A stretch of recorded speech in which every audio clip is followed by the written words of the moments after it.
పేర్ని నాని కథలో ఇప్పుడు ఒక పెద్ద సమస్య ఏంటంటే హైకోర్టులో పిటిషన్ ఉపసంహరించేసుకున్నారు పేర్ని నాని. గోడౌన్ నుంచి రేషన్ బియ్యం మాయం చేసిన వ్యవహారంలో విచారణకు హాజరు కావాలని మచిలీపట్నం పోలీసులు ఇచ్చిన నోటీసులను సవాల్ చేస్తూ నాని ఆయన కొడుకు సాయి కృష్ణమూర్తి హైకోర్టులో దాఖలు చేసిన పిటిషన్ని మంగళవారం విత్డ్రా చేసుకున్నారు.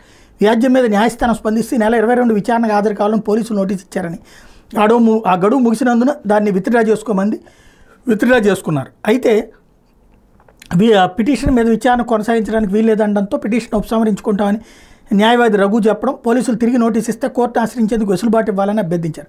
అందుకు అనుమతిస్తూ జస్టిస్ చక్రవర్తి ఉత్తర్వులు జారీ చేశారు. రేషన్ బియ్యం స్వాహా కేసులో ముందస్తు బెయిల్ కోర్టు మచిలీపట్నం 9వ అదనపు జిల్లా కోర్టులో పేర్ని జయసుధ దాఖలు చేసిన పిటిషన్ మీద విచారణకు న్యాయాధికారి సుజాత ఈ నెల 27కు వాయిదా వేశారు. స్పెషల్ పీపీ విజయ మంగళవారం విజయవాడ నుంచి మచిలీపట్నం రాకపోవడంతో ప్రస్తుత పీపీ ఏడుకొండల వాదనలు వినిపించారు. కేసు సిడిఆర్ ఫైల్ ఇంకా రానుందని విచారణ వాయిదా వేయాలని కోరారు. ఈ కేసులో రెండో నిందితుడు గిడ్డంగి మేనేజర్ మానవ తేజ హైకోర్టులో దాఖలు చేసిన క్వాష్ పిటిషన్ మీద విచారణ జనవరి 2కు వాయిదా పడింది. ఇక్కడ బేసిక్గా ఏంటంటే వీళ్ళిద్దరిని పెట్టడానికి లేదు, ఆమె పేరు మీద ఉంది కాబట్టి, అందుకని ఆమెని ఏ విధంగానైనా సరే అరెస్ట్ చేస్తే సైకలాజికల్గా దెబ్బతీయచ్చు అన్నటువంటి ప్రయత్నం చేస్తున్నారు.